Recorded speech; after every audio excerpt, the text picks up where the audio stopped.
الحمد لله ربنا كرمنا وطلعنا بالماتش بنتيجة 2-0 للأمانة. ماتش كله مكاسب ويعتبر بأحسن عودة والحمد لله للأهلي بعد كأس الأمم الأفريقية. الحمد لله أخدنا مدة كبيرة راحة يعتبر. وماتش النهارده بدنيا يمكن الشوط الأول ما كانش بالنسبة لنا أحسن حاجة، فنيا برضو ما كانش بالنسبة لنا أحسن حاجة. كان في عشوائية كتير، كان في كرات كتير جدا جدا بره منطقه ال 18 او بره تلت ملعب اليانج افريكانز، فما كانش في اي خطوره تذكر. ما شطناش تقريبا اي كوره على مرمى يانج افريكانز في الشوط الاولاني غير الهدف بتاع تريزيجيه. لكن للامانه بعد عوده كبيره جدا ما كانش عندنا ماتشات في الفتره اللي فاتت. يمكن كنا بنلعب في كاس الرابطه او بنلعب في كاس العاصمه او كاس مصر تقريبا، فيعني الالتحامات بقى ماتشات الافريقيه زي ما حصل النهارده ما كانش موجود قوي. كنا بنلعب على الواقف، كنا بنجرب اللعيبه الاحتياطيين والحمد لله. لكن للامانه النهارده ماتش كله مكاسب، بالرغم من ان احنا برضو ما يعتبر ما هناش نفسنا في قلب الملعب والحمد لله. لكن المكاسب النهارده ان اول حاجه ان الاهلي الحمد لله بالنسبه لنا كسب 2-0، والحمد لله قطعنا برضو شوط كبير جدا علشان نتاهل كاول مجموعتنا.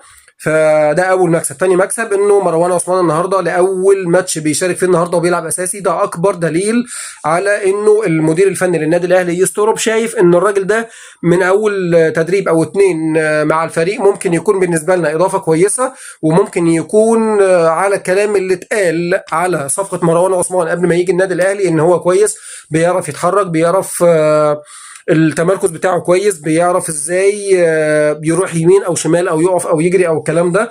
وده واضح النهارده يمكن من الشويه اللي لعبهم. لكن بصراحه الهجوم الكتير او القليل، انا اسف، الهجوم القليل اللي ما حصلش النهارده في الشوط الاول ده ما خلاش مروان عثمان يظهر بالشكل اللي الناس متوقعاه منه. احمد عيد نزل في اخر 5 دقائق، ما نقدرش نقول له هو لاعب كوره اصلا، فما نقدرش نحكم عليه من دلوقتي. ولكن بصراحه شوط تاني ولا اروع والحمد لله.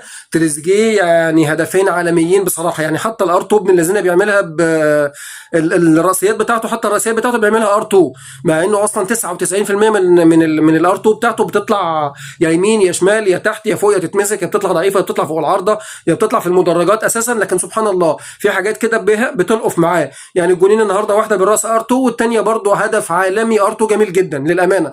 امام عاشور انت جميل قوي قوي قوي قوي واسطوره وحاجه بسم الله ما شاء الله اللهم لا حسد. بس معلش انا اسف في الكلمه، يعني انت وجراديشار مش عشان جت معاكم مره او اتنين بوش الرجل هتفتكر نفسك ابو تريكه انت وهو. انت لابس 22 وبص يعني الرقم على عيننا وراسنا، وانت كمان على عيننا وراسنا ومحترم جدا وحلو جدا.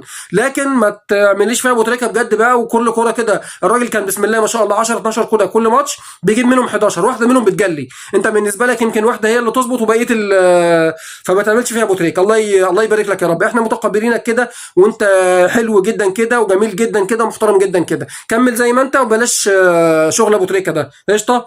جراديشار نفس الكلام، جت معاك مره كده في طلائع الجيش في كاس مصر ولا مش عارف في كاس الرابطه، وكان جون عالمي بصراحه ويمكن ينافس على احسن هدف في الموسم للامانه بالنسبه لنا هنا في مصر.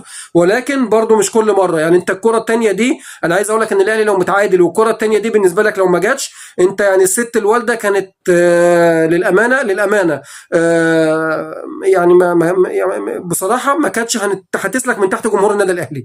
فيا ريت نلعب لعبنا خلاص كده.